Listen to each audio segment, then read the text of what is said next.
Hello everybody, this is part 3 of my XBMC beginner's guide. I was originally today going to release an update for my home server on my YouTube page, but I normally record with my phone camera and it's charging, so I thought in the meantime I'll release this and continue on. Seems to be getting quite a few reviews on it, so it seems like there's people interested in it. So what I'm going to do with this one is I'm going to do a quick video sort of just showing you how to install the different themes or skins or so you can customize and change how your XBMC looks. So what we're going to do is we're going to go to using our keyboard. We're going to be using the right arrow, and I'm going to go across to System. And then I'm going to press Enter to go in, and then the first one highlighted will be called Appearance. That's the one we want, so just ignore these at the moment. I will get to why that's happening. So we're just going to go into Appearance, and then we're going to press right again. Now of course you can use your mouse for this, but I just find the keyboard a bit more precise.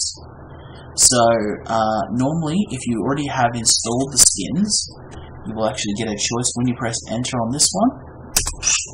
These are the skins that I was currently installing before I started this video, just to give you guys an idea of what they were. So that's what those pop-ups were a second ago. But what I'm going to do first is I'm going to show you how to install a skin of your choice. So what we need to do is we need to go across and go to Get More. Now there's plenty of skins already added to the XBMC repository. There is other files. If you go to the XBMC forums, you can actually, some skins or some developers have their own repositories or repos as they call them.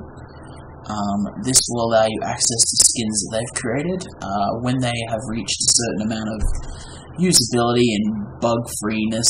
They submit them, and then hopefully they get accepted into this, so they become a part of the default repository for new XBMC skin installations. So these are some of the ones that are the more popular and more well developed ones, so that's why they're here. So there's plenty of them to choose from. It just depends on everyone's different taste. There's a little description on what they are about. I've installed a couple here. There is currently a couple that haven't been kept up with the compatibility for the newer versions of XBMC, which is why they've been marked incompatible. They may have different mods or different tweaks or something on the forum pages that maybe you can install one manually and keep running that skin if you're set on using just that skin, but I mean, there's plenty to choose from, so it just depends on what you really like. So what we're going to do, this is my personal favourite. The reason I use this one is because it's very much like the default skin in looks, however it is so much more customizable. You can do so many different little tweaks and change things how you like, and Mud Islander, who's the author, or the skinner as they like to call it, is really great with responding to not only requests but help and tips and tricks and things like that. So it's a really great page to ask for things, and if he thinks that, if he agrees and thinks, oh yeah, that might be something that people would like, then of course they add it. So as you can see, there's quite a few down here. We'll just go down a couple. Now these are very simple to install. What you would need to do simply is just choose the one you want. So we'll just choose, let's choose one that'll be fairly quick, just to give you an idea of how it works. So we'll go to this one called Conk. It's quite minimal skin, but like I said, everyone has different tastes. So what you need to do is you highlight the one you want, you press enter, and then it gives you the option there to install. You simply hit enter again, and there we go, it'll start to install. So once it finishes, it will then ask you if you would like to switch to that skin. It'll only ask you once. If you say no, then you'll have to manually turn it on from then on, but I'll just give you a quick idea of how this works. Hopefully it shouldn't take too long to install. It's already on 96%, so it downloads, and then of course it extracts, and yeah. So there we go. See, it's asking if we want to switch our skin. So for this, we'll say yes, and I hit enter. Okay, and then it's asking me if I want to keep this change. I will for now, thank you. And there we go. So we've changed the skin. We press escape to keep going back out to the main menu, and then there we go. There's the main menu. Now, I currently haven't got anything scanned in, like movies or pictures or games or anything, or TV shows at this point, so I can't really show you that, but that's basically how the main menu works. If you decide, oh, I don't like that skin anymore, you want to change it to something else, you go into the settings. It may be called something else, it may be located something else depending on the skin, but it's essentially the same thing.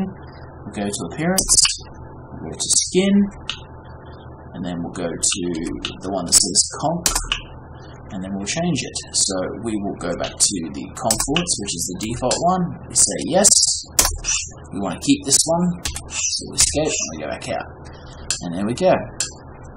So once you've chosen the skin you like, you can then go in and change settings.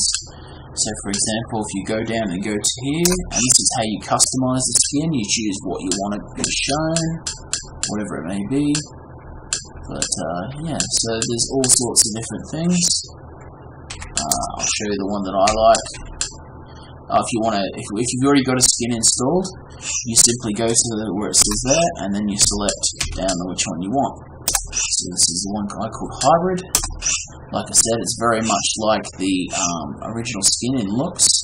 However, you get to choose a lot more different things. For example, you can choose which main menu items you want.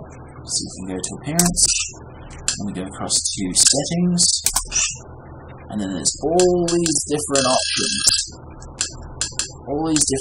There's just an absolute ton of them.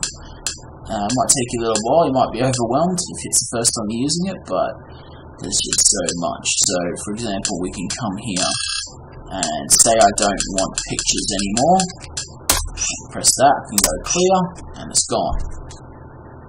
Now, if I want to change that, and I'll call this, I want it to be a, say I want it to be a video menu, and then I want it to be, I want it to send me to the file section once I've chosen that. So I'm going to remove that, I'm going to call it files, and then I'm going to go to done, and now it's called files. So if I go back out, there's one there called files. So I can press enter, and it would take me to files, and so on.